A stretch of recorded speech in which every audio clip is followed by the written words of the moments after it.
তোরা জানিস আজ তোরা কোথায় হাত দিয়েছিস? ও, আফসোস।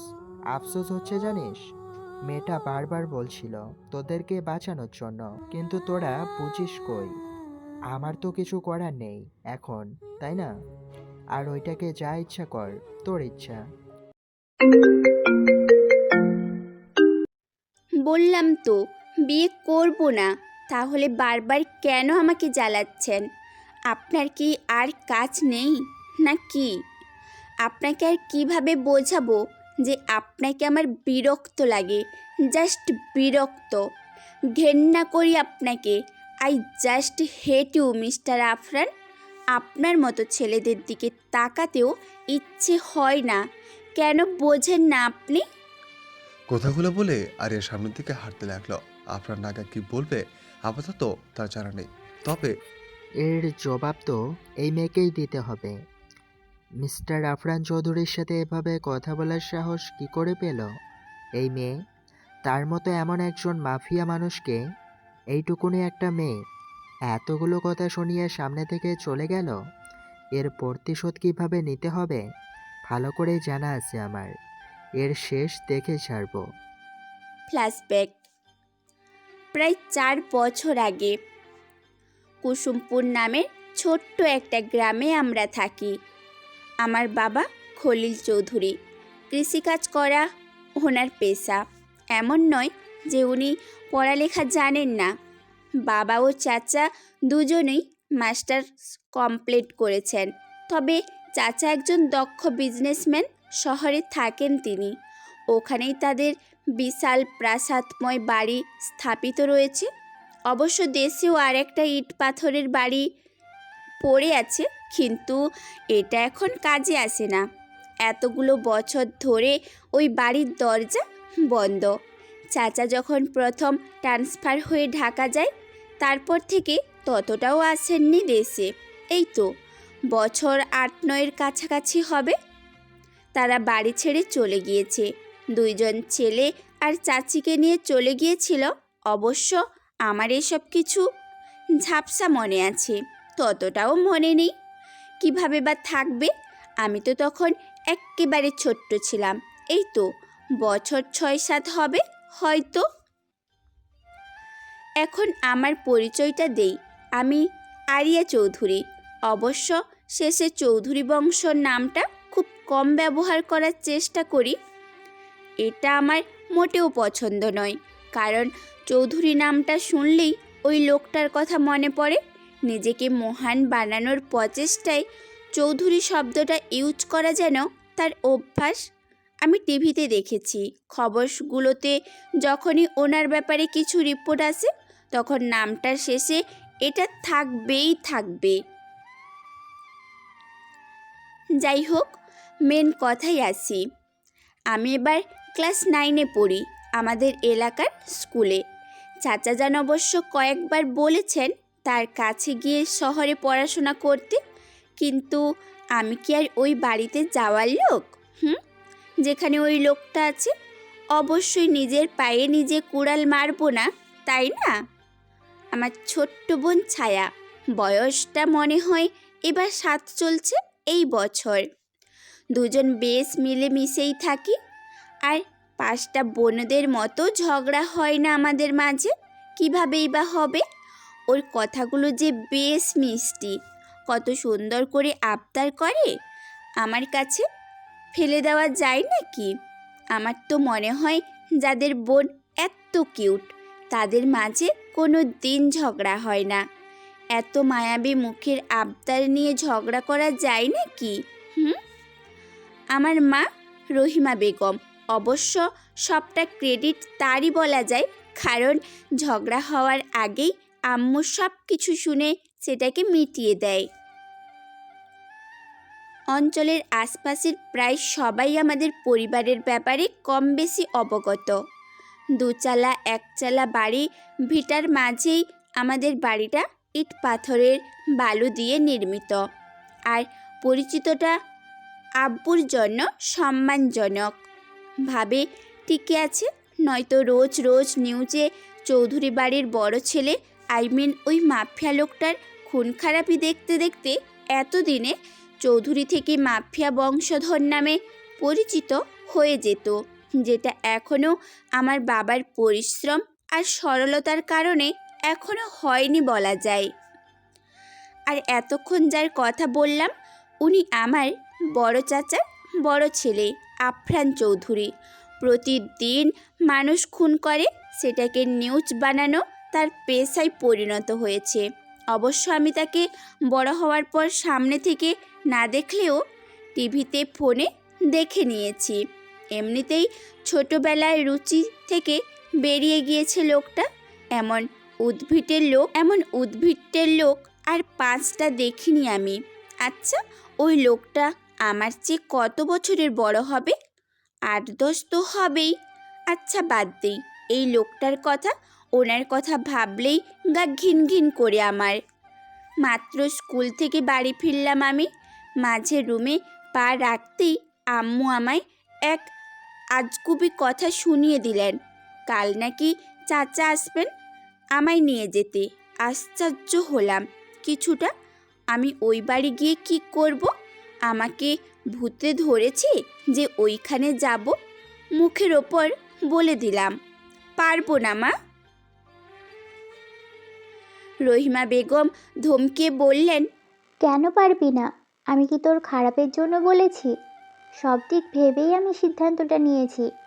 তাছাড়া শহরে গিয়ে পড়াশোনাটা চালালে আরও উন্নত হবে।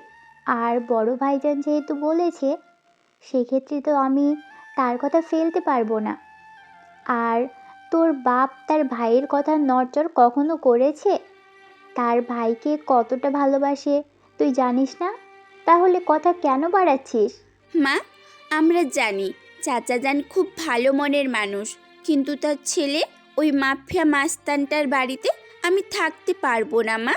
যত সব কথা, এসব বাদ দাও। তোকে কি বলেছি আফরানের কাছে ঘুরঘুর করতে? জানিস না ওই বাড়িতে কোনো মেয়ে মানুষ নেই? তোর চাচি তো সেই অনেক আগেই মারা গিয়েছেন। এখন ভাইজানের বয়স হয়েছে, একা চলতে কষ্ট হয়, বিধায় তো তোকে যেতে বলেছে। আর এমন যে- আর এমন না যে তোকে কাজ করতে হবে। তাদের বাড়িতে অন্তত 4-5টা কাজের মানুষ থাকার কথা। ছেলেটা হয়েছে পাজি বখাটে মাস্তান। সে কি তার বাপের দিকে তাকায় বছরে একবারও? তোকে তো ভাইজান নিজের মেয়ের মতোই দেখে। ছোটবেলার কথা ভুলে গিয়েছিস? যখন ভাইজান দেশে থাকতো তখন তোর জন্য কত কিনা করেছে। জানি বলেই তো বলছি ওই বাড়ি আমার জঘন্য। জানি বলেই তো বলছি ওই বাড়ি আমার জন্য সেফ না মা। তুমি ভুলে যেতে পারো, কিন্তু আমি না। আফরান ভাইয়ার সামান্য টি-শার্টটা একবার পরেছিলাম বলে ভাইয়া আমাকে অনেক বকাঝকা করেছিল আর থাপ্পড়ও মেরেছিল। সেটা দেখে চাচা তাকে মেরেছিল, বিধায় আমাকে আবার তার বন্ধুদের দিয়ে মার খাইয়েছিল। সেই এক কথা নিয়ে পড়ে আছিস এখনো? আরে এখন কি সে ছোট আছে? তার কি এসব মনে আছে? সেটা জানি মা, কিন্তু তোমরা বুঝতেছো না কেন আমাকে। আর ওই নিয়ে কথা বাড়াতে চাই না আমি। যাব না মানে যাব না। এমন সময় আগমন ঘটে খলিল সাহেবের। তিনি তাদের কথার মাঝে কথা টেনে বললেন, তোমার মেয়ের কথা বা অনুমতি নিতে আমি বলেছি, তাহলে তর্ক করছো কেন অযথা? এক কথায় শেষ সেটা। আমার কথা যদি মানতে না পারো তাহলে সোজা বের হয়ে যাও, নইলে নিজের ব্যবস্থা নিজে করো। গম্ভীর মুখে কথাগুলো বলে তিনি নিজের ঘরে যেতে যেতে বললেন, রহিমা, আজ মনে হয় বৃষ্টি আসবে। কোদালটা নিয়ে রেডি করো। খেতে পানি ভাসমান হলে চড়াগুলো নষ্ট হয়ে যাবে। ঠিক আছে, চাটা এখন দিব নাকি পরে? হ্যাঁ দাও, চা খেয়ে পড়ে বের হব। আর শোনো, কালকে ভাইজান আসবে তোমার মেয়েকে নিতে। কথা না শুনলে কি হবে আর যেন বুঝতে না হয়। খলিল সাহেব চলে গেলে ছায়া বলল, আম্মু, আপু চলে যায়, আমি একা থাকবো কিভাবে? কার সাথে খেলবো? আম্মু, আমি আছি না তোমার কাছে? তোমার সাথে মজা করবে। কিন্তু তোমার চাচা জানের তো মেয়ে নেই। তোমার চাচিও তো আল্লাহর কাছে চলে গেছে। চাচা যান একা কিভাবে থাকে? ছায়া একটু কি যেন ভেবে মাথা চুলকিয়ে বলল, তাই তো, চাচা জানে তো অনেক কষ্ট, একা একা থাকে। ঠিক আছে আপু, গেলে না হয় তোমার সাথে থাকবো। রহিমা বেগম হেসে উত্তরে বলল, এই তো আমার ছোট্ট সোনামা, একটুতেই বুঝে গেল। আরিয়া রাগে ধ্যাত শব্দ করে ফ্লোরে জোরে জোরে পা ফেলে নিজের রুমে চলে গেল। আরিয়া নিজে নিজে চোখ মুছে বলতে লাগলো, আমাকে কেউ কেন বুঝতেছে না? আমাকে ওই লোকটা দেখলেই মারবে, জানি আমি। আমি তো ওই দিন সবাইকে মিথ্যে বলেছিলাম। কেউ না জানলে আমি তো জানি কেন ভাইয়াকে আমি ভয় পাই। ওই দিন তো ভাইয়া আমাকে শুধু ভয় দেখাতে চেয়েছিল, আর আমি কি না। তারপর থেকেই তো আর ভাইয়ার সামনে যাইনি আমি। আর ভাবতে পারছি না। আরিয়ার চোখ দিয়ে অনবরত পানি ঝরছে কারোর ভয়ে।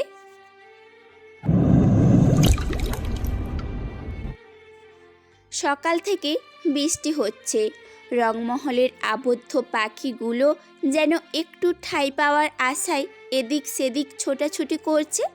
পাখিরা যেমন তাদের বাসা নতুন করে বাঁধায় করার জন্য নতুন জায়গায় একটু সুযোগ খুঁজতে থাকে, আমারও মনে হচ্ছে আমি নিজের বাড়ি শূন্য হয়ে নতুন বাসায় থাকার জন্য একটু সুবিধা খুঁজছি।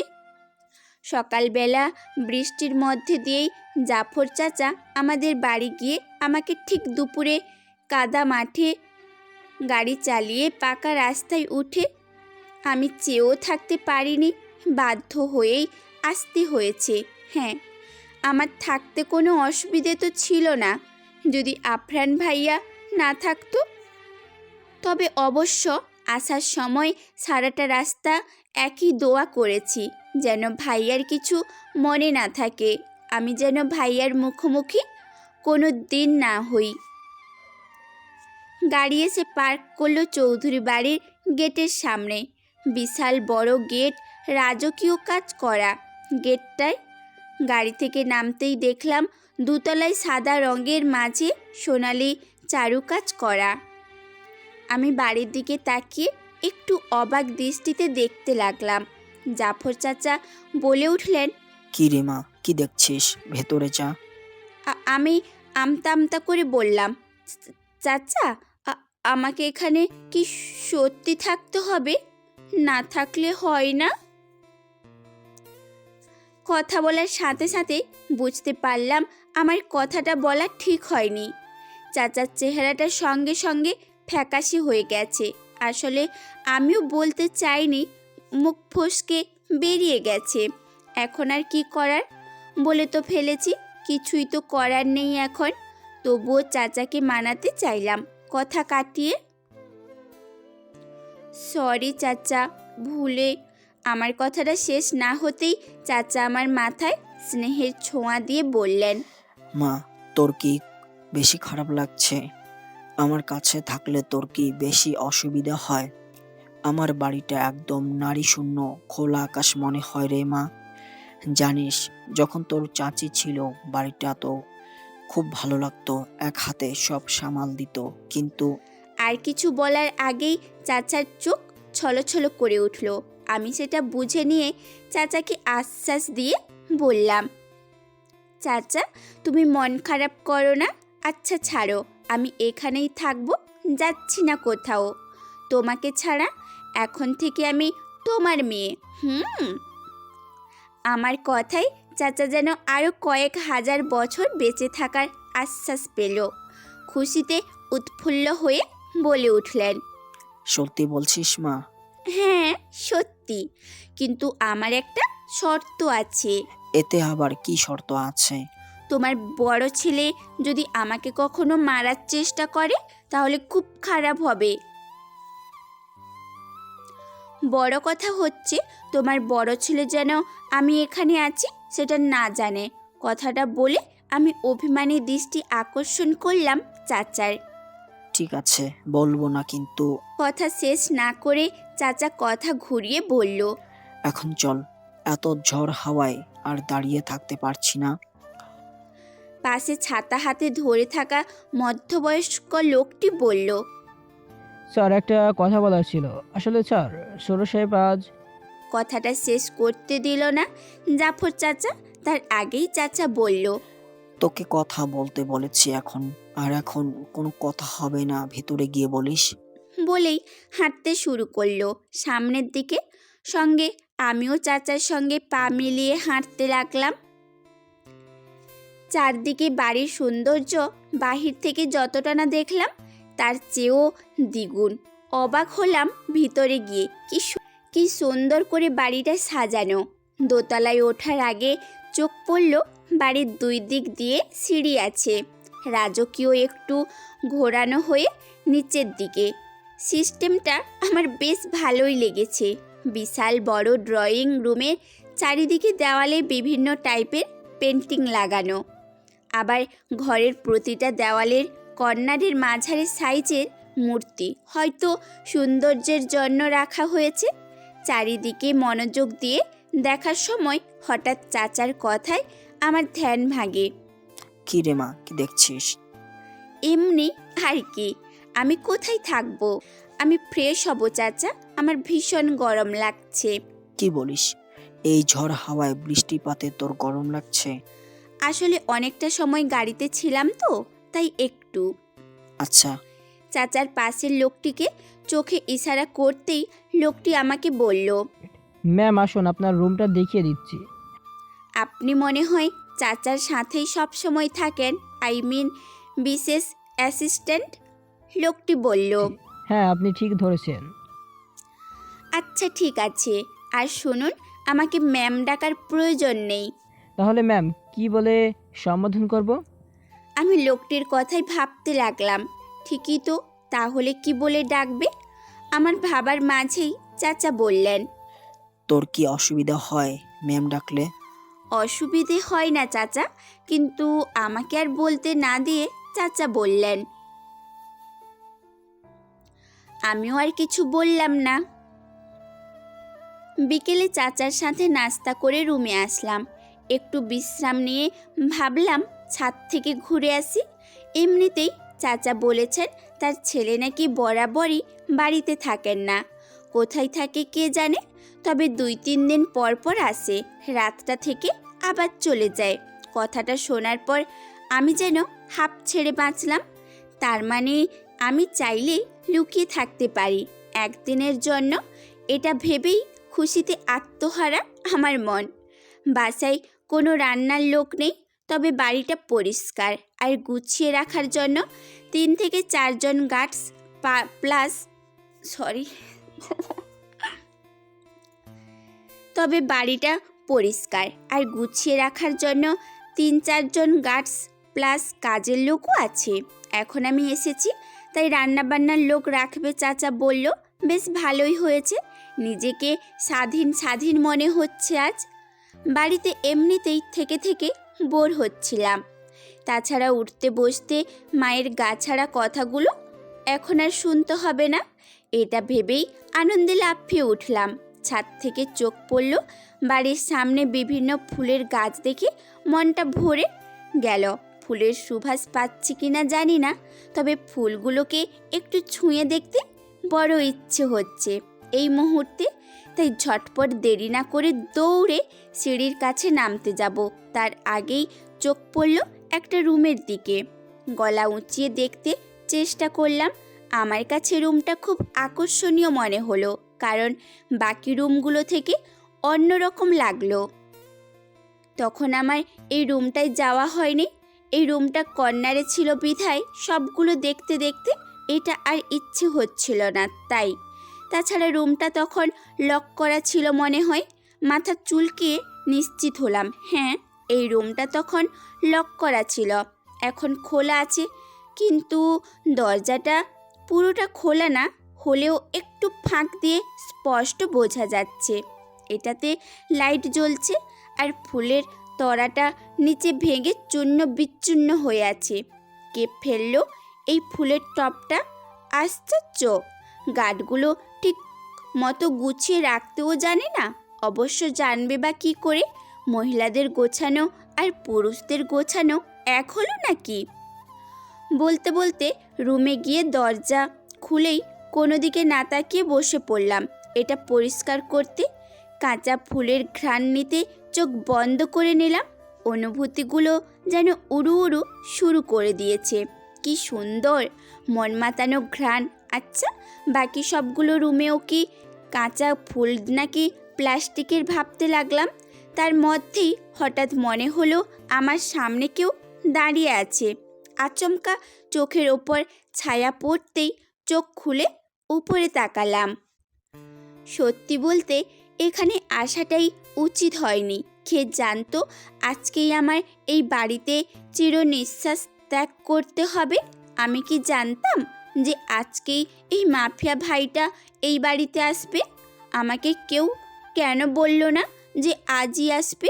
ভাবতে ভাবতে ঠোঁট উল্টে কেঁদে দিলাম। হঠাৎ কারো জোরে প্রয়োগ শক্তি আমার বাহুতে লাগতেই চোখ তুলে তাকালাম। আমাকে বসা থেকে উঠিয়ে সবটা শক্তি দিয়ে মনে হয় শক্ত করে ধরে আছে। আমি ভয়ে কাঁপতে থাকি। দৃঢ় কণ্ঠে আমাকে বাহু চেপে ধরে বলল, হু আর ইউ? আমি কাঁপতে থাকলাম। তার চোখ জোড়া লাল হয়ে আছে। মনে হলো এক্ষুনি আমাকে মেরে মাটিতে পুঁতে দিবে।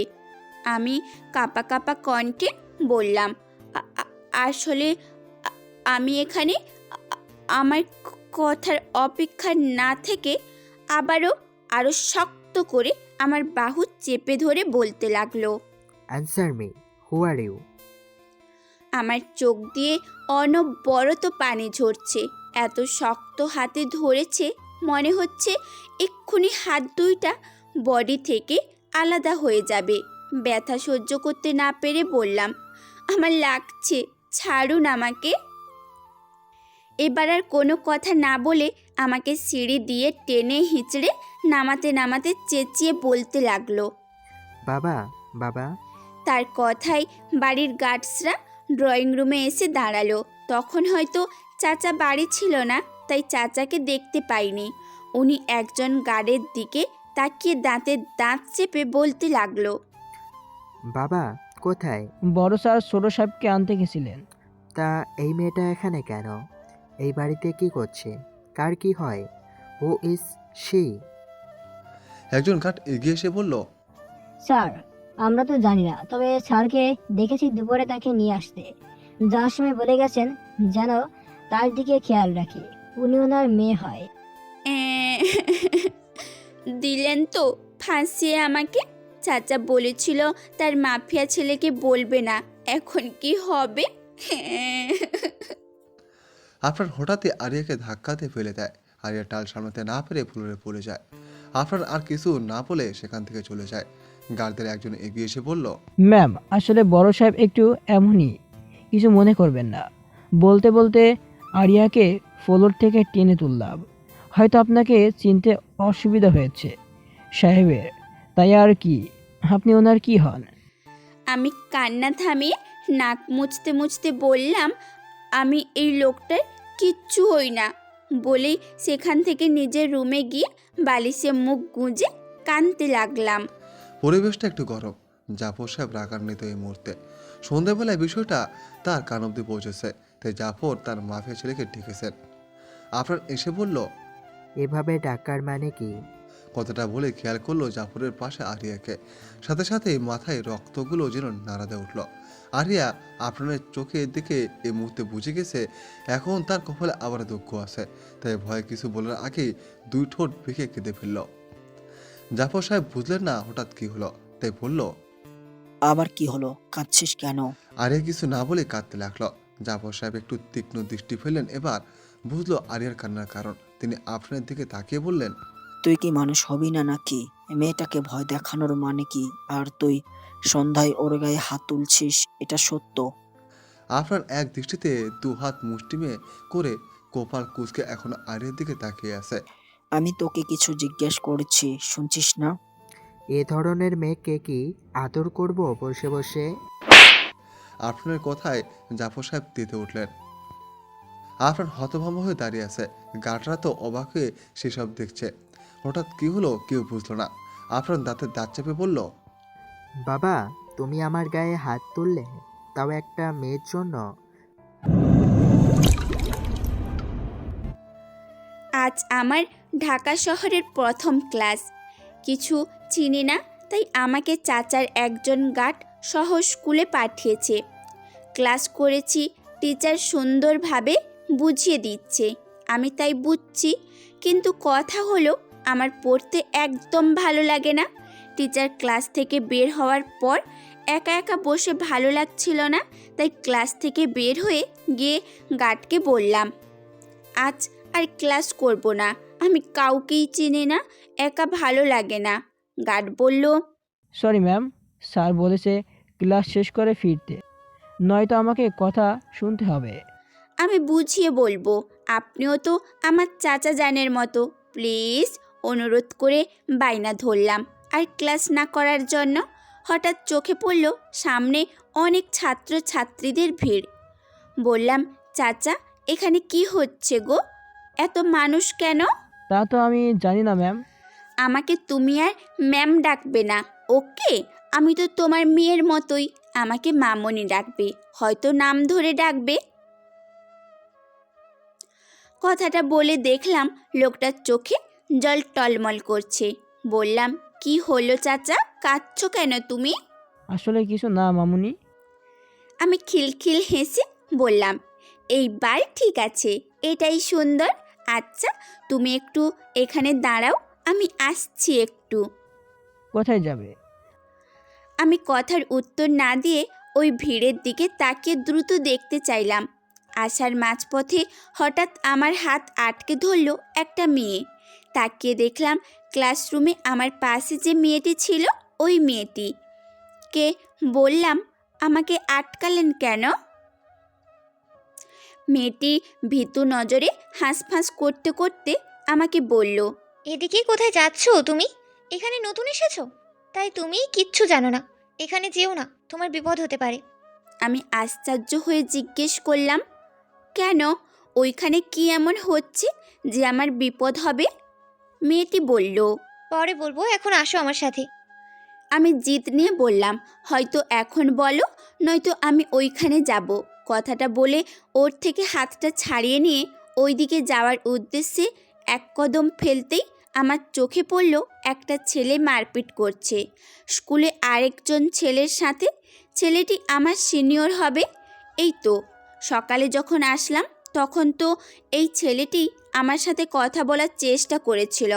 নতুন এসেছি বলে পরিচয় হতে চেয়েছিল, কিন্তু তখন ক্লাসের ঘন্টা পড়ে যাওয়ায় কারণে আর পরিচয় হওয়ার সময় পাইনি। বিধায় বলেছিলাম ক্লাস শেষে কথা বলবো। কিন্তু তার সাথে যে ছেলেটির হাতাহাতি হচ্ছে সে আর কেউ না, মিস্টার মাফিয়া, আমার চাচাতো ভাই আফরান। কিন্তু এভাবে মারামারি করছে কেন তিনি ছেলেটার সাথে? আমার ভাবনার মাঝে হঠাৎ করে মেয়েটি আমাকে আবার আটকে বলল, ঠিক আছে, আমি বলছি, আগে শোনো। আমি কিছু বলার আগেই মেয়েটি বলল, আমি প্রেমা, তোমার সাথে একই ক্লাসেই পড়ি, কিন্তু তুমি ওইখানে যেও না। ওই যে দেখছো, যে মার খাচ্ছে সে আমাদের সিনিয়র ভাই, আর ওই যে মারছে সে একজন মাফিয়া বা গ্যাংস্টার লোকও বলতে পারো। সব সময় শুধু মারামারিই করে, কিন্তু কেন এত সব করে কেউই জানে না। তার জন্য এই ঢাকা শহরের মানুষ চেনেই না 5%, ও হবেই না। সবাই একে চেনে। এর সামনাসামনি হওয়া মানে নিজের বিপদ নিজেই ডেকে আনা, তাই এটাকে আটকাবার মতো কেউই নেই। উনি এক প্রকার উম্মাদ বলতে গেলে। কিন্তু একটা কথা কি জানো, মাফিয়া হলেও একে দেখিয়ে প্রথম প্রথম হাজার হাজার মেয়ে গ্রাস খায়, কিন্তু পরে সত্যি জানার পর কে বা তার আশা করবে বলো? দেখতে স্মার্ট আছে, চেহারাটা নিষ্পাপ মনে হয়, দেখে কি কেউ বলতে পারবে উনি মাফিয়া? তাও নর্মাল নয়, অন্য রকম, একদম অন্য রকম। আমি কপাল কুঁচকে বললাম, এটাকে দেখে নিষ্পাপ মনে হয় তোমার কাছে? আমি তো দেখেই বুঝে ফেলেছি এই ছেলে পুরাই মাফিয়া। প্রেমা আমার কথা শুনে বলল, আল্লাহ, আসতে বলো, শুনে ফেললে তোমাকে আস্তই রাখবে না। আমি কথা বাড়ালাম না। তা তোমার নাম কি? আমি বললাম, আরিয়া। বছরের মাঝামাঝি সময়ে হঠাৎ কেন ভর্তি হলে? ব্যক্তিগত কারণে শহরে চাচার বাড়ি আসলাম। গ্রাম থেকে ট্রান্সফার করেছে এই স্কুলে। আচ্ছা, তা ক্লাস শুরু হয়ে যাচ্ছে, যাবে না ক্লাসে? চলো। ভালো লাগে না ক্লাস করতে, তাছাড়া আমি এখন বাসায় চলে যাব পড়তে তো কারোরই ভালো লাগে না, কিন্তু পড়তে তো হবেই। বলে দীর্ঘ নিঃশ্বাস ফেললাম। আমি আর কথা না বাড়িয়ে আবারও মাঠের সেই জায়গাতে তাকালাম। কোথায় সবাই কোথায় গেল হঠাৎ করে? কি দেখছো? এই যে এতক্ষণ মারামারি হলো, তারা কোথায় গেল? প্রেমা হাঁপ ছেড়ে বাঁচল বোধহয়, বলল, এতক্ষণই ফয়সাল ভাইয়াকে মেরে বোধহয় হসপিটাল পাঠিয়ে দিয়েছে আফরান ভাই। প্রেমার মুখে নামটা শুনে কলিজাটা ছ্যাত করে উঠল। মনে হয় বললাম, তোমার ভাইয়া হয়? আরে ভাইয়া কেন হবে, এমনি সব মেয়েরাই ওনাকে ভাই বলেই ডাকে, কিন্তু মনে মনে সবাই হাজবেন্ডের চোখেই দেখে ওনাকে। বলে মুচকি হাসল প্রেমা। আমি আশ্চর্য হয়ে বললাম, কি? এই অদ্ভুত লোকটাকে জামাইয়ের চোখে দেখে সবাই? থাকি নজরে দেখবে, যতই মাফিয়া গুন্ডা হোক, কথা হলো তার স্টাইল, তার ফেস, তার চালচলন, তার স্লিম শরীরের আকর্ষণীয় বডি, তার শরীরের রং, তার মুখের হালকা চাপদারিগুলো কি আর গ্যাংস্টার বা মাফিয়া উপাধি দিতে মন ছায় দেয়? আমি বিরক্তির শ্বাস ফেলে বললাম, থাক, আর বলতে হবে না, আমি এখন যাই। কথাটা বলে হাঁটতে লাগলাম। প্রেমা চিৎকার করে আমাকে ডেকে বলল, এই আরিয়া, আজ থেকে কিন্তু আমরা ফ্রেন্ড, ওকে? আমি একবার পেছনে তাকিয়ে কিছুই বললাম না। প্রায় রাত 2টার উপরে। নতুন বাড়ি, নতুন জায়গা, বিধায় আমার ঘুমটা একটু কম হচ্ছে। তবুও যেন একটু চোখটা লেগে এসেছিল। কিন্তু হঠাৎই কানে বাজলো নিচের গেটের খটখট আওয়াজ। হঠাৎ ঘুমটা হালকা হয়ে আসলো, তাই চোখটা কচলিয়ে নিলাম। আবারও আওয়াজ পেলাম। ভয়ে ধরফড়িয়ে উঠে বসলাম। এত রাতে কিসের আওয়াজ? বাড়িতে নিশ্চিত চোর এসেছে। ভাবতে লাগলাম, কি করব, কাকে ডাকবো? এখন তো সবাই ঘুমোচ্ছে। আমি বার কয়েক বোঝার চেষ্টা করলাম আওয়াজটা কোথা থেকে আসছে। জায়গা বুঝে দরজাটা খুলে এসে বাহিরে দাঁড়ালাম। কেউ বাহির থেকে দরজা ধাক্কাচ্ছে কখন থেকে, কিন্তু এত রাতে কে হবে? গেটের দারোয়ান চাচা হয়তো। কিছু হয়েছে কি? চাচাকে একবার ডেকে দেখি। আবার নিজেই ভাবলাম, না থাক, চাচা ঘুমোচ্ছে, ঘুমিয়ে থাক, আমি প্রথমে দেখে আসি। আস্তে আস্তে পা পা করে গিয়ে দরজার সামনে দাঁড়ালাম। একটু দোয়া পড়ে নিলাম, আল্লাহ যেন কোনো চোর ডাকাত না হয়। তারপর আস্তে করে দরজাটা খুলে দিলাম। দরজা খুলতেই কেউ একজন আমার উপর ঢলে পড়ল। টাল সামলাতে না পেরে আমি কয়েক কদম পিছিয়ে যাই। আমি ভ্যাবাচাকা খেয়ে গেলাম। বললাম, এই এক আপনি? আশ্চর্য, এত রাতে এখানে? কথা শেষ না করতেই আমার ওপর থেকে সরে দাঁড়ালো। আমি দেখেই ভয়ে হাঁসফাঁস করতে লাগলাম। ভয়ে আমার মুখের কথা যেন হাওয়ায় ভেসে গেল। তবুও কিছু বলার চেষ্টা করলাম। আপনি এখানে এত রাতে কেন? আমার কথায় ভাইয়া কোনো প্রতিক্রিয়া করলো না, বরং চোখ বন্ধ করে ঢুলে ঢুলে হাঁটতে লাগলো। মনে হলো যেন এক্ষুনি পড়ে যাবে। যেই ভাবলাম মাত্র অমনি আবার পড়ে গেল। আমি অবাক হয়ে, কি হয়েছে ওনার আজ? এমন করছে কেন? আজব তো। আমি ওনার পাশে 2 পা উঁচু করে বসে বলতে লাগলাম, এই যে মিস্টার মাফিয়া, হঠাৎ কি হলো আজ? এমন করছেন কেন? আমার কথায় কোনো উত্তর আমি পেলাম না। আমি আর কিছু না ভেবে দরজা আটকে উপরে উঠতে উঠতে বললাম, যা ইচ্ছা তাই করুক, তাতে আমার কি? যেখানে ইচ্ছা সেখানে ঘুমাক তিনি, তাতে আমার কি? ভাবতে ভাবতে হঠাৎ মনে পড়ল সেই ছোট্টবেলার কথা। আমার যখন 6-7 বছর বয়স, তখন আমি পিছলে পড়ে ব্যথা পেয়ে উঠতে পারছিলাম না। তখন ভাইয়ার প্রায় 14 কি 15 বছর হবে হয়তো। তখন তিনি তো আমাকে উঠিয়ে কোলে করে রুমে নিয়ে গিয়েছিলেন। উনি তো আমাকে আদর করতই। হয়তো এখন কোনো একটা বিষয় নিয়ে আমাদের ভাই বোনের সম্পর্কটা শেষ হয়ে গিয়েছে, কিন্তু আগে তো এমন ছিল না। এটা ভেবেই বুকের ভেতরটা যেন চিনচিন করে উঠল। একবার ওনার দিকে তাকালাম, কি সুন্দর মায়া মায়া লাগলো মনে হয়।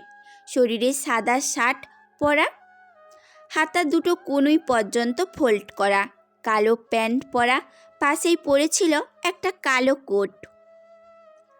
ভাবান্তর হয়ে বললাম, আজ আমার কি হলো? এই লোকটাকে এভাবে দেখার কি আছে? আজব তো। অনেকটা কষ্ট করে সবটা শক্তি খরচ করে ভাইয়াকে উপরে রুমে নিয়ে আসলাম। আমার মতো ছোট্ট একটা মানুষ যে এই লোকটাকে উপরে নিয়ে আসছে, এই তো বেশি, তাই না? কিন্তু আমি এখনো বুঝতে পারলাম না ভাইয়ার কি হয়েছে।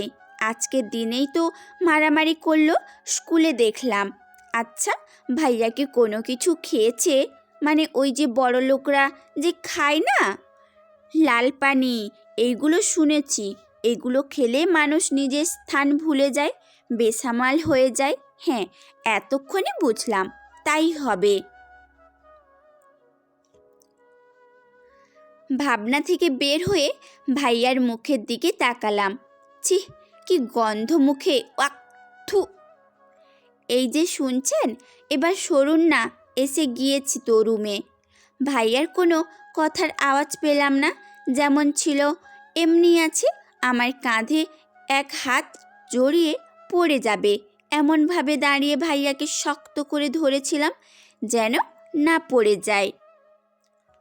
আমি আমার কাঁধ থেকে ভাইয়ার হাতটা ছাড়িয়ে যেই না নামাতে যাব, তার আগেই ভাইয়া ঠাস করে আমাকে নিয়ে পড়ে গেল খাটের ওপর। আমি অবাক হয়ে তাকালাম।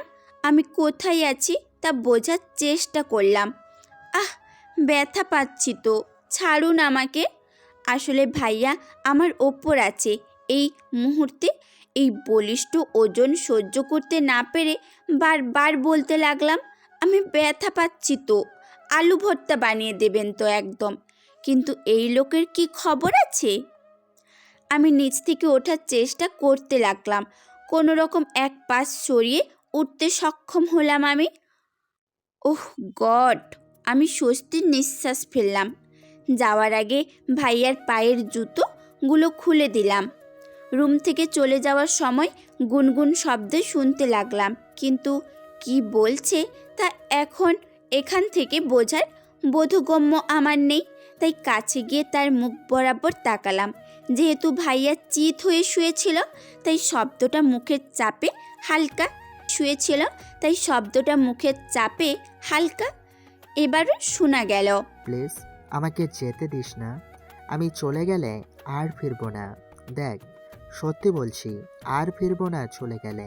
আরও কি যেন বলছিল, তা বোঝার কোনো উপায় নেই। যেটুকু বুঝলাম তাও মাথায় যেন কিছুই ঢুকলো না। তারপর এই শোনো না, প্রতিদিন ভালোবাসার নতুন নতুন গল্প পেতে ও শুনতে চাইলে আমাদের আলোর ডায়েরি চ্যানেলটি সাবস্ক্রাইব করে পাশে থাকা বেল আইকনটি বাজিয়ে দিও, কেমন? বাবা, বাবা। বলে চিৎকার করতে করতে আফরান নিচে নামছে। সকাল প্রায় 8টা কি 8:30 বাজবে। তার চিৎকার শুনে সব সার্ভেন্টরা একসাথে জড়ো হলো। কি হয়েছে? এভাবে পাগলের মতো চেঁচামেচি করছিস কেন? আমার রুমে কে গিয়েছিল? তোর রুমে কে যাবে? এই বাড়ির কোনো সার্ভেন্ট তো তোর কথা ছাড়া তোর রুমে চায় না। আফরান দাঁতে দাঁত চেপে চারদিকে একবার তাকালো, মনে হলো কাউকে খুঁজছে। তারপর কোনো কথা না বলে সোজা উপরে চলে গেল। গিয়ে সোজা আরিয়ার রুমে গিয়ে দরজা ধাক্কা মেরে খুলে ভেতরে গেল। আরিয়া তখনও ঘুমে বিভোর ছিল বিধায় এতক্ষণ এর চেঁচামেচি শুনতে পায়নি। জাফর সাহেব পেছন থেকে ডাকতে ডাকতে উপর পর্যন্ত আসলো। আফরান কোনো দিকে বিবেচনা না করে আরিয়ার দু বাহু ধরে নিচে দাঁড় করে দু গালে থাপ্পড় মারতে লাগলো। সবটা যেন আরিয়ার মাথার উপর দিয়ে গেল। কি হলো কিছুই বুঝতে পারলো না বেচারি। জাফর সাহেব আরিয়াকে নিজের কাছে আগলে নিয়ে বললেন, পাগল হয়ে গেছিস আফরান? কি করছিস কি এইসব? হ্যাঁ, মেয়েটাকে এইভাবে ঘুম থেকে তুলে মারলি কেন? অসভ্যতামের সীমা পেরিয়ে যাচ্ছিস দেখছি দিনকে দিন। আফরান জাফরের কথা যেন শুনল না, উল্টো আরিয়াকে জাফর সাহেবের থেকে টেনে নিয়ে আরও একটা থাপ্পড় বসালো গালে। টাল সামলাতে না পেরে আরিয়া নিচে পড়ে যায়। ও তখনও বুঝে উঠতে পারছিল না হলোটা কি। আরিয়া ফুপিয়ে কেঁদে উঠল, কিছু একটা বলতে চাইল। তার আগে আফরান তার দিকে ঝুঁকে বলল, আমার রুমে কেন গিয়েছিলিস? হ্যাঁ, চুরি করতে গ্রাম থেকে এখানে এসেছিস? বল, কেন গিয়েছিলিস? কি কি আনলি আমার রুম থেকে? বলে ফেল, না হলে কি হবে তোর কোনো আইডিয়াই আছে? হচ্ছেটা কি আফরান? মাত্রা ছাড়িয়ে যাচ্ছিস বলে দিচ্ছি। ও কি করেছে? হ্যাঁ, এভাবে মারছিস কেন? তোমার আদরের মেয়েকে জিজ্ঞেস করো কি করেছে। চুরি করতে এসেছে এই বাড়িতে। কি চুরি করেছো? আরিয়া ফুপে ফুপিয়ে বলতে লাগলো, চাচা যান, আমি কিচ্ছু চুরি করিনি, বিশ্বাস করো। আমি কেন চুরি করব? আর কি চুরি করব যে আমার ওনার জিনিস নিতে হবে? বলো চাচা। নেকামো করার জায়গা পাস না? ভাইয়া, বিশ্বাস করো, আমি কিচ্ছু চুরি। কথা শেষ করার আগেই আফরান আবার থাপ্পড় বসলো আরিয়ার দুঃসাদা গালটায়। টকটকে লাল হয়ে গেছে সঙ্গে সঙ্গে। বলল, কে তোর ভাইয়া? তোর কোন মাস্তুতো ভাই লাগি আমি? তোর এই মুখে ভাইয়া ডাকটা ঘৃণা হয় আমার, জানিস? আরিয়া ফুপিয়ে কেঁদে চলেছে। বলতে পারবি যে তুই কাল আমার রুমে যাসনি? বল, স্বীকার করতে পারবি? আর চোর কি কখনো স্বীকার করে? আমি অকারণেই জিজ্ঞেস করলাম। সি। আমি কাল গিয়েছিলাম আপনার রুমে, কিন্তু আপনি তখন। কথা শেষ করার আগে আফরান বসার জায়গা থেকে দাঁড়িয়ে জাফর সাহেবকে উদ্দেশ্য করে বলল, দেখলে বাবা, এবার কি বলবে তুমি? আর কিছু বলার আছে থাকলে বলো, শুনি। জাফর সাহেব কি বলবেন বুঝতে পারল না। আফরান আর কিছু না বলে সেখান থেকে বলে গেল। জাফর সাহেব আরিয়াকে তুলে চোখে জল মুছে দিয়ে মাথায় আদরের পরশ এঁকে বললেন, বেশি ব্যথা পেয়েছিস মা? আফরানের রুমে কেন গিয়েছিলিস? আরিয়া ফুপিয়ে ফুপিয়ে বলল, চাচা যান, আমি সত্যি বলছি, আমি চুরি করিনি। আমি জানি মা, তুই কেন চুরি করবি? নিজের ঘরে কি কেউ চুরি করে নাকি? আর শোন, তোর যা লাগবে আমাকে বলিস। এখন যা, গিয়ে ফ্রেশ হয়ে আস। আর আজকে স্কুল যাওয়া লাগবে না। আমি কান্না থামিয়ে বললাম, কেন চাচা? আজকে তোকে মার্কেটে নিয়ে যাবো, যা যা লাগবে সব নিয়ে আসিস। এখানে তো তোর সবকিছু গোছানো নেই, তাই না? আরিয়া মাথা নেড়ে সায় দিল। আর শোন, আজকে আমার এক বন্ধুর ফ্যামিলি সহ এখানে আসবে, আর 2-1 দিন থাকবে। হ্যাঁ, সুন্দরভাবে সেজে গুজে থাকবি। আর বেয়াদবটার রুমে আর কখনো যাবি না, ওকে? আমি এখন অফিসে যাচ্ছি। তুই 2-3 ঘন্টা পর কাজ শেষ করে তোকে নিয়ে মার্কেটে বের হব, রেডি হয়ে থাকিস, হ্যাঁ? আরিয়া চোখ মুছতে মুছতে বলল, ঠিক আছে। আমি আজ একটু বেশি খুশি, কারণ আজ নাকি চাচার ছোট্ট ছেলে আসবে। বয়স প্রায় 20 থেকে 21 হবে। তিনি এই বাড়িতে থাকেন না, কারণ এই বাড়িতে নাকি তার কাছে দম বন্ধ হয়ে আসে। ফাঁকা বাড়ি অবশ্য এমন লাগারই কথা, কারণ আমি আছি 3-4 দিন হলো। তার মধ্যেই আমার কেমন কেমন লাগছে, একা একা। আর উনি তো ছেলে মানুষ, থাকবে কি করে? তার জন্য তার বাবার বন্ধুর বাড়িতে সে থাকে। অবশ্য তার বাবার বন্ধুর ছেলেও নাকি তার ফ্রেন্ড। তাছাড়া তারা নাকি আয়াস ভাইয়াকে নিজের ছেলের মতোই মানুষ করেছেন। আমি আসছি বিধায় চাচাজান ওই বাড়ির সবাইকে আমন্ত্রণ জানিয়েছে। যদি তাদের ফ্যামিলিতেও কোনো মেয়ে থাকে আমার জন্য ভালো হবে। একটা ফ্রেন্ড তো অবশ্যই হবে, কথা বলার জন্য হলেও আমার একজন ফ্রেন্ড লাগবে। এখন বুঝতেছি চাচা কেন আমাকে এখানে এনেছেন। উনিও তো এতগুলো বছর একাই ছিলেন। আমি চুলগুলো ছেড়ে দিয়ে একটা সাদা কালারের টপস পরেছি, হালকা মেকআপ করেছি, ঠোঁটে একটা পিঙ্ক কালারের লিপস্টিক দিয়েছি, তাও হালকা। সত্যি বলতে মেহমান আসবে বিধায় আমি সাজিনি। আর চাচার সাথে মার্কেট করেছি, তো সব কিছু কিনেছি, তাই একটু ইচ্ছে হলো আর কি। হাতে হালকা গোলাপি রেশমি চুড়ি পরেছি।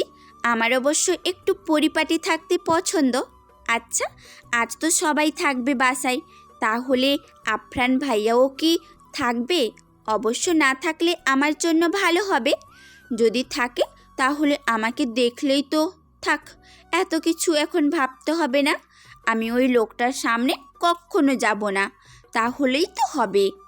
নিচে সবাই বসে আছে, সার্ভেন্টরা তাদের মেহমানদারিতা করছে। আমাকে চাচা যান নিচে ডাকছে। হ্যাঁ চাচা। এই হলো আমার মেয়ে। বসে থাকা মহিলাটি বলল, মাশাল্লাহ, কত সুন্দর দিয়েছে আল্লাহ তোমায়। এদিকে আসো। আমিও লক্ষ্মী মেয়ের মতো এগিয়ে গেলাম। তিনি বললেন, বসো এখানে। আমি বাধ্য মেয়ের মতো পাশের চেয়ারটায় বসলাম। তিনি বললেন, আমি তোমার আরেক মা মনে করো। আরশ এর আরেক মা হলে তো তোমারও মা হব, তাই না? আমি ঠোঁটে হাসি রেখে বললাম, হুম। তিনিও ক্ষুদ্র হাসলেন। এমন সময় একটা মেয়ে আমার সামনে এসে বলল, তার মানে আম্মু, এই কিউটি আপুটা আমার বোন হবে, তাই তো? আমি হাসলাম। মহিলাটি সাই দিলেন।